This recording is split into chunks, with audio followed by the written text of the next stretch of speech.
Carlsbad People, Purpose, and Impact, an essential podcast for those who live, work, visit, and play in Carlsbad. Good morning and welcome, everyone. My name is Bret Schanzenbach. I'm the president and CEO of the Carlsbad Chamber of Commerce, and I'm your host today. And I'm very excited to have with me today Kaillie Humphries, who is an Olympic gold medalist and a fairly recent Carlsbad resident. Kaillie, thanks for joining us this morning. Thanks for having me. Yeah, yes. Very excited about this. So for those who are not familiar with your story, you are now, I believe, a 3-time Olympic gold medalist. Correct. And at least a 10-time world champion. 5-time world champion. Oh, okay. I'm sorry. Yep. 5-time No, world champion. Yeah. I think I saw 10 world championship medals. Yes, that is correct. Okay. The interesting part here, I mean, all of that's interesting, but what's really interesting is your first 2 gold medals were actually for Team Canada. And now your most recent one, which we'll get into, is for Team USA. So you went through quite a transformation, a change from the 2014 gold, which was with Team Canada, to coming here and winning your most recent gold just a few months ago for Team USA. And some people might be familiar with your story, but I know there's a lot that aren't, and maybe some of our audience is not. And there was quite a process between those two. So why don't you, well, you know what, before we get into that, let's just start with what got you into, your primary thing is bobsled. What got you into bobsled, in the first place? Let's start there, because that's got to be a fun story. It's got to be fun, yes. Well, I grew up in Calgary, Alberta, Canada. Yeah. And so lived there for a big chunk of time, and then ended up coming down to the United States, being engaged to marrying an American citizen. So moving down, we've lived in Delmar and been residing in Carlsbad now for about 6 years. Gotcha. And competed for Team Canada 2010, 14, 18 Olympics. And during the 2018 Olympic year, and in that year specifically. And I've had some amazing coaches and leaders. But in 2018, we hired a brand new head coach, which is a bit unheard of in an Olympic season to make such a drastic change. However, we hired a new coach, and him and I did not see eye to eye or get along. And throughout the season, I ended up feeling very abused, harassed, discriminated against based on gender. We are a very male-dominated sport as a whole, but I noticed the treatment I specifically was receiving as a female athlete, but me individually as well. I felt very targeted and just on a daily basis was being humiliated and demeaned in public. I had a big target on my back, being the previous Olympic champion in 2014 going into 18. All eyes are on me constantly, and I'm aware of that, and I understand the pressure and stress that goes into it, but throughout this process, to be humiliated, demeaned, and to be scared physically for my safety. That's when I realized we had a major issue. I would flinch when he came close, or there were certain situations that this coach specifically had been arrested before for assault, and I didn't know if that was ever going to turn into me physically being hit. He had an ultimate fighting background, and I was scared. And I never got to a position where throughout that year, I could let myself understand why I started to mentally deteriorate. And it ended up after the Olympic Games, although I won a bronze medal at that Olympics, I ended up in a severe depression, which was abnormal for me. There wasn't a post-Olympic blues. It was causing hives, rashes. Physically, there was a lot of issues. I was starting to see a therapist. Mentally, I was struggling very hard and I didn't recognize myself. So in understanding, or with the Olympics being over and trying to break down what had happened, I realized that I felt very threatened in my environment. I felt very unsafe as an athlete around this specific coach, and the leadership that were aware, because I was constantly telling them of how I felt and the lack of safety and trying to remove myself constantly from being around this coach. The leadership continued to force me to be around him all the time. He's the head coach. He's not going anywhere. You can't do anything. And so when I officially made an abuse and harassment claim, I found myself off the team, removal of funding, and no longer welcomed. And there was nothing that I could do. And it ended up ending my career in Canada. I feel very proud of myself for taking a stance around my safety and physically wanting to be in a safe environment, wanting to do it not only for myself, but for other athletes. There's not many. And if I can be targeted as a 3-time Olympic medalist, double Olympic champion for Team Canada, if I'm to be made an example of, how do any other athletes stand a chance, Yeah. And so I knew it was a risk standing up. I knew it was going to be the unpopular decision, and I was probably going to be made an example of. At the same point, I could not live with myself morally knowing other athletes or other females in the future would get this same treatment and would feel the way that I did, or would be treated the same way, and I did nothing about it. And I had to say something. But in doing so, it ended my career. And so I'm fortunate that I was down in the US. I phoned up Team USA and USA Bobsled and said, hey, there's an opportunity here. Would you guys even entertain the idea? Would you welcome me on your team? Understanding I was a competitor for a long time. I reached out to a couple of the athletes on Team USA. Is this okay with you? Understanding, again, you're kind of inviting the wolf into the hen house scenario. Yeah, that's interesting. But at the same point, I hadn't thought about that part. Yeah, I wanted to make sure it was done right. It was done respectful of the other athletes that were in the program. At the same point, the team was very upfront. USA said, look, if you're an American resident, you can compete for us up until you'll also need to become a citizen to go to the games. And so, but we're not going to grant you any exception to come in. We don't care what you've done with Team Canada. You need to make the team like any other athlete or any other citizen or resident of the United States has to do, which I was fully okay with. I had to buy a bobsled, make the team, fly out, do all of the processing that is required, be tested like every other athlete, and earn my spot on Team USA.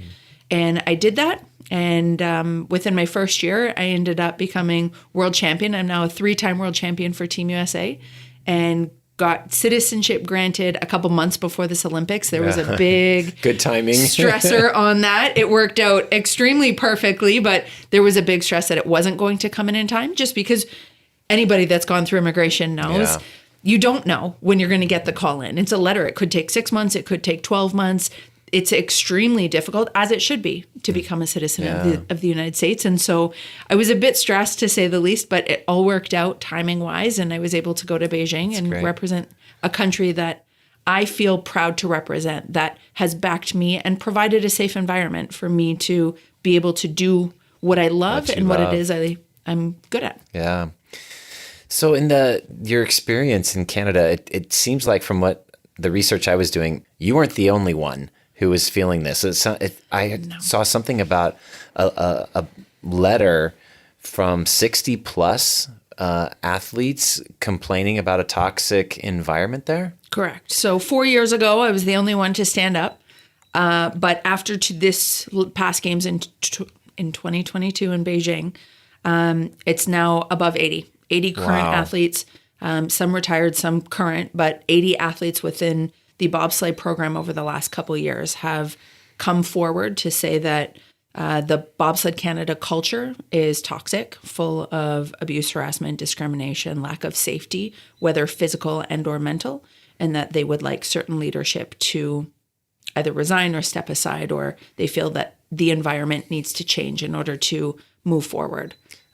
For me, it's a bit bittersweet. I feel justified in what I did 4 years ago. For sure, I feel that by me standing up, it empowered other people to do it, which is great. And I'm so proud of the athletes, a part of Bobsled Canada right now, for doing that. At the same point, it's sad that it's gotten to that point and that the athletes are not being treated safely, whether physical or mental. They don't feel that they're in a safe environment. And that, it's really hard, and we have to fight for people to protect us. People that are hired and meant to be protecting us are the ones that we feel unsafe around. And so I'm so happy that I am out of there, that I'm in an environment now with Team USA. Don't get me wrong, every country is not perfect. Sure. And I think what the United States has gone through with gymnastics and other taekwondo and other sports has really shone a light on safety and practices and the way that we treat athletes, and how one bad apple can really ruin an entire, not only person's life, career, but an entire organization. And I know the steps that are being taken. I have learned so much having been a part of this program, from what other athletes have fought for for athlete safety in the past, and we are miles ahead. Honestly, we're miles ahead of where other countries are. We no longer are blind to it or ignorant to it, and change is starting to happen. Like I said, it's not perfect anywhere, but the fact that I can stand here today and honestly say I've been a part of a program where I was ignored and defeated to come to USA, where the program and the culture is really starting to shift, and the conversations are, the first thought is, how are the athletes protected in these environments? It's very refreshing. So great. Yeah. Oh, that's awesome to hear that you feel tangibly, that you're in a safe environment now. And as you said, you can continue to pursue the passion that you love. Yes. And what we're going to do is we're going to take a brief pause, and then we're going to come back and we're going to explore that passion a little bit more. So we've been talking with Kaillie Humphries, Olympic gold medalist for the USA in the bobsled. So Kaillie, let's talk about the bobsled a little bit, because for those of us who are kind of the casual observer, it looks a bit psychotic. If we're just honest, I mean, you are barreling down this track that, I don't know, it doesn't even look like a stable track to me. It just looks like you got your life in your hands going a gabillion miles an hour down this thing. So how did you get into bobsled first? And then I want to transition to this new event that you were I think this is the first time the monobob, how do you call it? Monobob. You're correct. Was even recognized in the Olympics. So I want to talk about that. But how'd you get into it in the first place? Where I grew up in Calgary, we had a bobsled track. The 1988 Olympics, which would be the Cool Runnings Olympics for anybody that's seen that movie. Yes, of course. With the Jamaican bobsled team. But that was the Olympics in 88. And so we had the facilities, we had the track, and it was kind of in my backyard. So I grew up ski racing, and that was my first love within sport, what I wanted to go to the Olympics and do. And when I was about 16, 17, I realized I just too many accidents, too many fears and crashes, and I wasn't at the level, nor was I ever going to be. And if I wanted to continue in sport, I needed to make a change. And that's when I started to look for other sports. I've always been really strong as a female. I got pretty big legs. And so what could be good? How could I utilize this? And so I looked at speed skating, I looked at bobsledding, and I literally just went online and thought, maybe I could be good at this. And I showed up at a recruitment camp. So if anybody's out there and they think, honestly, maybe bobsled's for me, or I want to give it a try, we have, camps that we do every single summer here in the U.S., all over the U.S. Come out, try it. Sprinting, weightlifting, we do a combination, some throws. We want to find speed, but power and explosive power. So we don't need just strength. We don't need just speed. We need a combination. I came from ski racing. I know there are women that came from soccer, that have come from softball, track and field. So it really is this niche of being able to move a very heavy object very quickly. So I just looked it up online, went and tried out, and within a year was on the national team. Within 3 years, went to my first Olympics, and have just kind of fallen in line since there. There's 4-man, 2-man, and of course the newest one we'll talk about. What did you start out? Yeah. So women, our first Olympics that we were able to compete in for bobsled was 2002. Okay. Men have been competing in the Olympics for a very long time in both the 2-man event and the 4-man event. Yep. And then women during the 80s and 90s fought very hard, early 2000s, for us to be in the Olympics in this event. And so 2002 was our first Olympics, so we got to enter. Jill Bakken and Vanessa Flowers from the U.S. won gold at that Olympics. And then... And that was 2-man. Women have only ever had one event at an Olympics. 2002, 2006, 10, 14, and 18. We've only ever had one event, which was the 2-man event. And then after 2014, I won gold. Yeah. I have always felt it was extremely unfair that we have one opportunity, men have two, and participation what is for women. I don't get why. Why can't? Because literally, it's been told to my face, we're not big enough, strong enough, fast enough, or skilled enough drivers in order to be able to drive the 4-man event. Yeah, that's not believable. I mean, come on. I agree, but that's where the sport has been. No one wants to see women do that. You guys are going to create a mockery of this sport. You're going to crash all over the place. No one wants to see girls get hurt. You're not good enough. All of these conversations I have had. So in fighting for greater equality, greater opportunity, and equal medal opportunity within our sport, after 2014, I went to the head of our international federation. I'm like, this isn't fair. This isn't right. Not only are we going to talk about equality within the sport, but you're going to diminish a female athlete and the opportunities we have based on your preconceived notions. And that is not fair. And so we then talked about a brand new event and what could be offered, and for years, from 2015 to 2017, I took a women's crew on tour. I competed with a full men's crew against the men to show that women are skilled enough to drive the sleds, with the men going just as fast on the exact same tracks in the exact same amount of races. I took an all-female crew one year to show, look, the women can do this. We competed against the men on the same tracks, the same amount of races, to break down those stereotypes. Went to 2018 Olympics, and then fast forward after that, 2019, they introduced a brand new event called monobob. Monobob. So this now provides women equal medal opportunity at the Olympics for women's bobsled. So we have 2 events, men have 2 events. Men do 2-man, 4-man, women do 2-man and mono. What I would love to see and will continue to push for is true equality, where men get to also compete in mono and women get to do 4-man. Right. So that the sport grows, and we've got 3 events for each gender. Right. At the same point, we'll step by step. Sure. I know that's going to take a minute, but this was the first Olympics ever women have had the monobob event, and that we've had a second event to compete in. So I know there's always this process to getting things accepted at the Olympic level. So has monobob been being competed in on world championships, and now it's just finally an Olympic, or what's the story there? Yes, it was a very quick turnaround for monobob specifically. The IOC, the International Olympic Committee, is trying to really make a push again towards equality and medal opportunities within sport. And so we were able to kind of fast track monobob, but it started as a development sport, which in our sport is called America's Cup. So it started over in Europe on the development circuits, in North America on the development circuits. 2020 was the first ever women's monobob World Championship. And so we were able to actually have a World Championships before the Olympic Games and get to practice 2 events within the same World Championship, kind of 2-week stretch, which then fast forward to 2022, we were able to compete at it at the Olympics. And so with that, you just said you were practicing for 2 different events. So for these Olympics in 2022 that just happened, were you preparing for both mono and the 2-man bobsled? Yes, I was. And then did you compete in the 2-man bobsled at Beijing? I did. Okay. I did not do very well. Okay. I finished 7th. Okay. Which is not great for me, especially because in the 2-man event all season this year and the last couple of years, I was the reigning world champion from 2-man and mono from last year going into this past season. And so I just didn't have a great 2-man event. It was 10 days straight. I could give you every excuse under the sun, but realistically, this past 4 years was really hard. For me, it was changing countries and starting again in the United States. And when I say that, it's not just sport.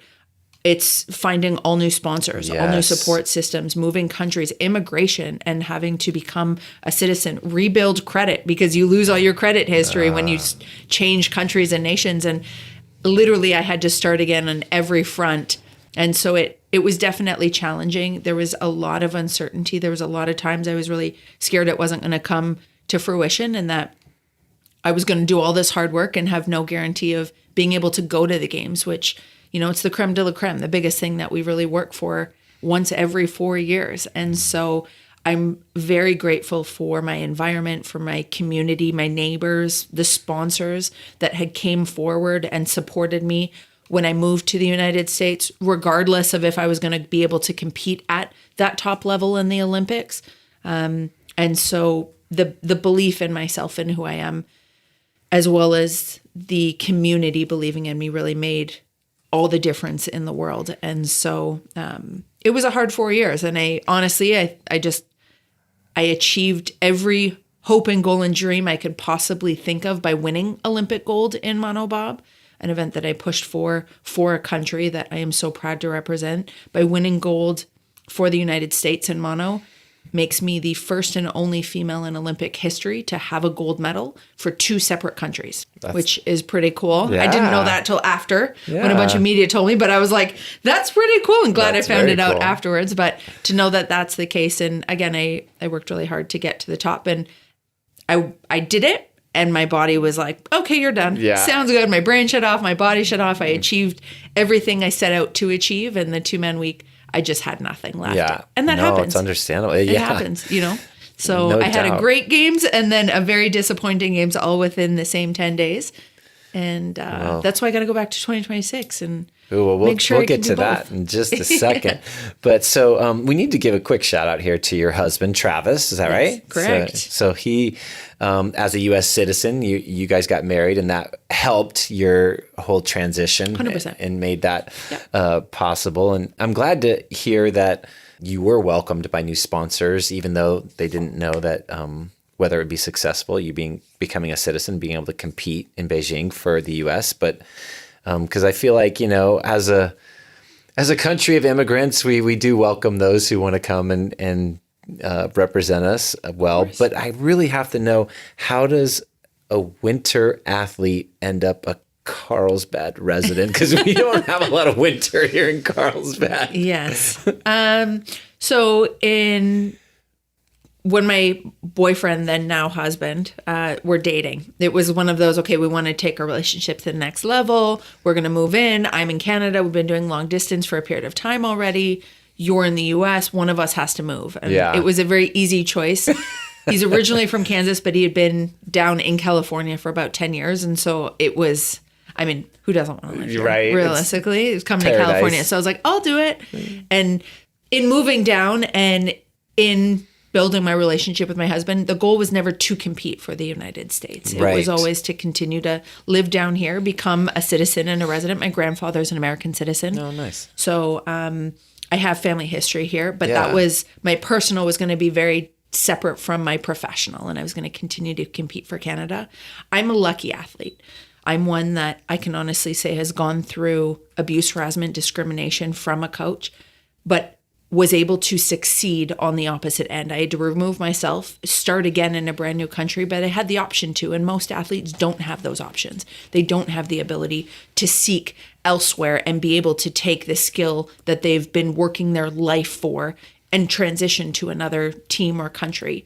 And so I had that opportunity. I'm very grateful that I had that opportunity. At the same point,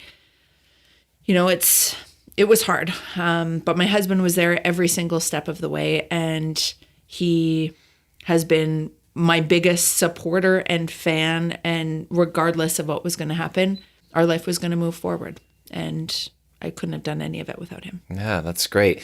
And is he in the Olympic athlete world as well? Is that how you guys met? We met online through Facebook. We had a bunch of mutual friends in common. So 6 or 7 bobsledders that we had in common. He competed for Team USA in 2009 for a year in bobsled. Gotcha. And we didn't know each other then. We had never met each other. We were on different circuits at the time. But it allowed for us to have mutual friends fast forward to years later in 2015 and to start a conversation online. And so that's how we met. And then I came down, visited him. He came up to Canada multiple times, visited. Sure. And then eventually after about a year and a bit, then we decided to move in together down here. The rest is history. That's awesome. Yes. So you already teased it up a little bit, but you're a 3-time Olympic gold medalist, got 10 world championship medals, 5-time world champion, but it doesn't sound like you're done. It sounds like you still got something in the tank, fire burning. Yes, definitely. I feel like I'm just getting started with Team USA. There's, it worked, and I got to go to 2022, but there was no guarantee it was going to come in time, that immigration was going to fast forward and I was going to meet all the deadlines and qualify to be able to compete. And so I am so honored and proud that it did. And and the goal was always to head to 2026 and make that another games, just thinking long term, and then realistically also wanting to be able to continue to do what it is that I love. And I've proven I'm still top of my game. I have more room to improve as well, to be able to do both events at the high level in 2-man and mono. there's more within the sport I want to fight for with equality and participation for women.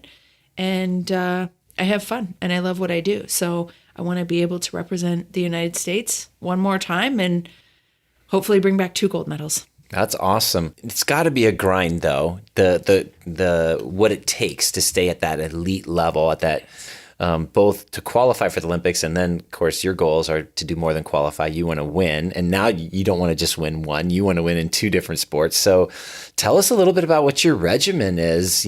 Because it's exciting to go for it, but that's 4 more years of a grind. What does it look like? It is. It's definitely a grind. Part of why I choose to live in California and in this area, I spend enough time in the winter months. And for bobsledders specifically, there's nowhere in the summer we can go and do bobsled. So as long as I've got a track to sprint on, a weight room to lift some weights in, I can physically train. So I'm going to live in the sunshine and the happy and the consistent, because the winter is definitely a grind in the snow and the cold for long periods of time. And I have the ability to do that with the sport that I do. At the same point, yes, 4 years is a long time, and it definitely that would make your 5th Olympics, right? Yes. Yeah. Yep. Wow. It would. Not a lot of athletes can say that. No. In and of itself. Not 5. Yeah, 5 competing. It will have been, a long career. I started, my first Olympics I went to was 2006. I was an alternate. So I've technically been to 5 already, right, okay. But competed in 4. And so I think ending a career or being able to go to 2026, Italy to Italy, 06 to 2026 seems like a good full circle moment. And so, we'll see how it goes. At the same point, 4 years is a long time, but I'm very motivated to continue to give back to the country that has provided me so much opportunity. And like I said, I'm not lacking for motivation when my goals, yes, are clearly to win and to win on the Olympic stage, but also to push the sport forward. And so when I look at all the women that are up and coming and how hard they continue to push me and what I want to seek and the change I want to see within our sport, that provides a lot of motivation. And I'll continue to work for another 4 years. And so the summer we trained, again, sprinting, weightlifting. My husband and I built a little metal frame bobsled that I push up and down my street and my cul-de-sac and my block. That kind of, it's just on wheels, but it allows me to kind of push something. And then if throughout the summer, I'll head to Lake Placid in upper state New York as well. They have an indoor ice facility that allows us to practice our pushing.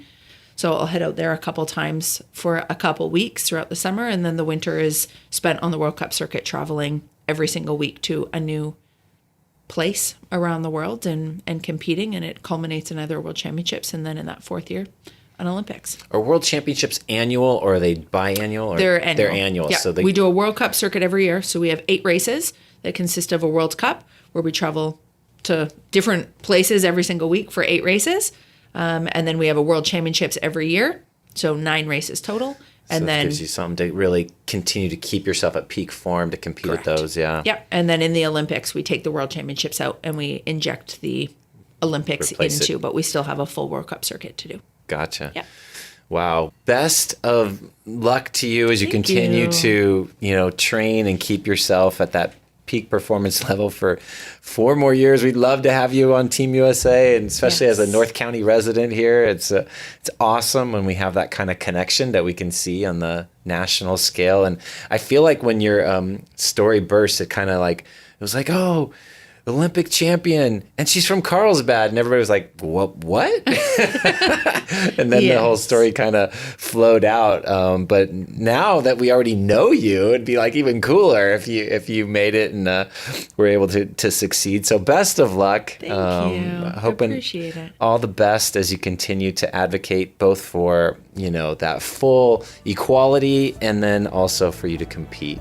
Yes. Appreciate it. Thanks for joining us today. Of course. Thanks for having me. Thanks for joining us on our Carlsbad People, Purpose, and Impact podcast today. If you enjoyed it, please hit the follow button on wherever you get your audio. And please tell a friend. We would love to hear your feedback, which you can share at carlsbadpodcast.com. You can leave us a review, ask a question, or leave an audio comment, which we can play on the show in the future. And that's all we have for today. Can't wait to see you next time on Carlsbad people, purpose, and impact. And remember, share some kindness today. It's free, creates goodwill, and makes you feel great.